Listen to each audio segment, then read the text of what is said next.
वृश्चिक क्लासेस में आपका स्वागत है। आज हमारा 10 नंबर टॉपिक घन और घनाभ, क्यूब और क्यूबॉइड, इसके बारे में बात करते हैं। तो घन का क्षेत्रफल, आयतन, विकर्ण और फिर घनाभ का क्षेत्रफल, आयतन, विकर्ण किस प्रकार निकालते हैं और क्वेश्चन किस प्रकार होते हैं इसके आते हैं। तो सबसे पहले हमने घन की एक आकृति बना ली। घन में टोटल 6 भुजा होती है, प्रत्येक भुजा बराबर होती है और हम जानते हैं इस प्रकार इसमें टोटल 6 वर्ग बनेंगे। एक वर्ग का सूत्र होता है ए स्क्वायर, तो 6 वर्ग होगा तो घन का क्षेत्रफल होगा 6a²। ए यहाँ पे क्या है, भुजा है और इसका क्षेत्रफल है, इसलिए सेंटीमीटर स्क्वायर या मीटर स्क्वायर या मिलीमीटर स्क्वायर में आएगा। आयतन, आयतन सेंटीमीटर क्यूब या मिलीमीटर या मीटर क्यूब में आएगा और ए क्यूब होगा। उसके बाद घन का विकर्ण, घन का विकर्ण होता है √3a, ये सेंटीमीटर या मीटर क्योंकि ये लंबाई है ओनली फॉर। अब आता है घनाभ का क्षेत्रफल 2lb plus bh plus hL, bracket के अंदर और बाहर 2 है, लेकिन ये क्या है, क्षेत्रफल, तो इसमें भी सेंटीमीटर स्क्वायर या मीटर स्क्वायर आएगा। घन और घनाभ में डिफरेंस क्या है, घन की प्रत्येक भुजा बराबर होती है और घनाभ की लंबाई अलग होती है, चौड़ाई अलग होती है और ऊंचाई अलग होती है तीनों, इसलिए इसमें एल बी एच होते हैं। एल का मतलब लंबाई है, बी का मतलब चौड़ाई है और एच का मतलब ऊंचाई है। अब बात करते हैं घनाभ का क्षेत्र, आयतन। घनाभ का आयतन होता है L into B into H, यानी लंबाई इंटू चौड़ाई इंटू ऊंचाई, और तीनों को इंटू करेंगे तो मीटर क्यूब या सेंटीमीटर क्यूब आएगा। घनाभ क्या, विकर्ण, विकर्ण होता है L square plus B square plus H square in root, और ये सेंटीमीटर या मीटर में होगा। अब बात करते हैं घनाभ की 4 दीवारों का क्षेत्रफल। अगर 4 दीवारों की बात करते हैं तो 2 ऊंचाई एल प्लस बी ब्रैकेट के अंदर, यानी ऊंचाई को 2 से गुणा कर दो और लंबाई प्लस चौड़ाई, और ये भी सेंटीमीटर स्क्वायर या मीटर स्क्वायर में आएगा। ये क्षेत्रफल कुछ क्वेश्चन थे, ये फॉर्मूले है, बस इसके रिलेटेड क्वेश्चन करते हैं हम।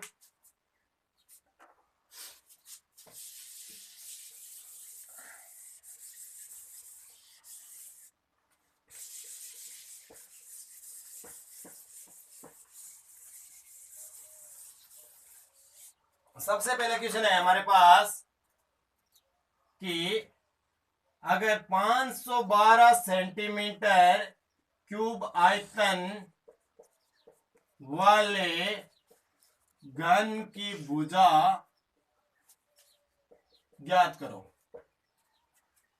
512 सेंटीमीटर क्यूब आयतन वाले घन की भुजा ज्ञात करो, यानी कुल मिला के ये आयतन दे रखा है, यहाँ सेंटीमीटर क्यूब से पता चल रहा है, यहाँ भी लिख रखा है, यानी घन का आयतन प्रश्न दे रखा है। घन का आयतन फॉर्मूला क्या होता है, ए क्यूब बराबर कितना दे रखा है, 512। हमको क्या निकालनी है, भुजा यानी ए, तो हम क्या कर देंगे 512 का घनमूल, और घनमूल निकालने का फॉर्मूला होता है, सीधा फॉर्मूला होता है, अगर आप याद कर सकते हो वैसे ही किसका है, 8 का है, और निकालने का तरीका होता है नॉर्मल अभाज्य गुणनखंड विधि द्वारा। 2 का भाग दोगे तो 256, फिर 2 का दोगे 128, फिर 2 का दोगे तो 64, फिर 2 का दोगे तो 32, 2 का दोगे 16, 2 को 2 8, 4 2 2 2, और इसमें क्या होता है 3 का जोड़ा, 3 में से 1, 3 में से 1 और 3 में से 1, कुल मिला के 2 इंटू 2 इंटू 2 यानी 8 सेंटीमीटर। यह है भुजा। इस प्रकार आप इसका प्रयोग करके और निकाल के और इजीली आप बता सकते हो कि घन की एक भुजा है, उसकी लंबाई कितनी है, 8 सेंटीमीटर। ठीक है, अब हम नेक्स्ट क्वेश्चन बात करते हैं।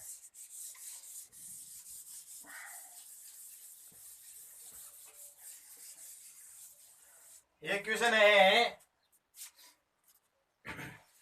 कि 4 सेंटीमीटर लंबाई एल 4 सेंटीमीटर है, चौड़ाई 3 सेंटीमीटर है, ऊंचाई 2 सेंटीमीटर है वाले घनाभ का आयतन व क्षेत्रफल ज्ञात करो।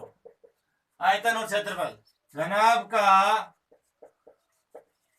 आयतन, आयतन का फॉर्मूला क्या होता है, एल बी एच, लंबाई इंटू चौड़ाई इंटू ऊंचाई। लंबाई 4 है, चौड़ाई 3 है, ऊंचाई 2 है, इनको गुणा कर दो, 4 3 12, 12 दूनी 24, लेकिन आगे लास्ट में क्या आएगा, ये किसमें देगा, सेंटीमीटर में, लेकिन इसमें क्या आएगा, सेंटीमीटर क्यूब, क्योंकि ये क्या है, आयतन। अब बात करते हैं घनाभ का क्षेत्रफल। क्षेत्रफल का फॉर्मूला क्या होता है? 2LB plus BH plus HL। 2 लंबाई इंटू चौड़ाई, 4 into 3 plus 3 into 2 plus 2 into 4 bracket के अंदर बंद। ध्यान रखना ब्रैकेट वालों बाद में खोलना है, आपको बोर्ड मास यूज करना है। 4 3 12 प्लस 6 प्लस 8, ये हो गए 26। 26 दूनी 52। ये क्या है? क्षेत्रफल किस में आएगा? सेंटीमीटर स्क्वायर में। अंततः घनाभ का क्षेत्रफल 52 सेंटीमीटर स्क्वायर होगा। इस प्रकार ये घनाभ का क्षेत्रफल। और इसके बाद अगर इसी क्वेश्चन में आपको घनाभ का विकर्ण भी पूछ लिया जाए तो आप निकाल सकते हो। घनाभ का विकर्ण, इसी क्वेश्चन का घनाभ का विकर्ण, घनाभ का विकर्ण विकर्ण होगा L square B square H square in root 4 का स्क्वायर प्लस 3 का स्क्वायर प्लस 2 का स्क्वायर। 4 का स्क्वायर कितना होता है? 16। 3 का स्क्वायर 9, 2 का स्क्वायर 4, ये हो गए 29 रूट में। ये रूट से बाहर भी नहीं निकलेंगे। सेंटीमीटर ओनली फॉर 29 क्यों है? एक अभाज्य गुण अभाज्य है तो 29 रूट 29 ही आएगा इसका उत्तर। लेकिन आगे सेंटीमीटर लगाना है घनाभ का विकर्ण। इस प्रकार आप इजिली क्वेश्चनों को कर सकते हो, घन और घनाभ के क्वेश्चन। अब हम एक ऐसा क्वेश्चन ले लेते हैं जिसको मिक्सिंग क्वेश्चन है, यानी 3 घन है, एक 8 सेंटीमीटर, एक 6 सेंटीमीटर और एक 1 सेंटीमीटर वाले 3 घनों को मिला के एक बड़ा घन बनाया गया है। तीनों घनों के क्षेत्रफल को मिला के एक बड़ा घन बनाया गया, उसकी भुजा कितनी होगी?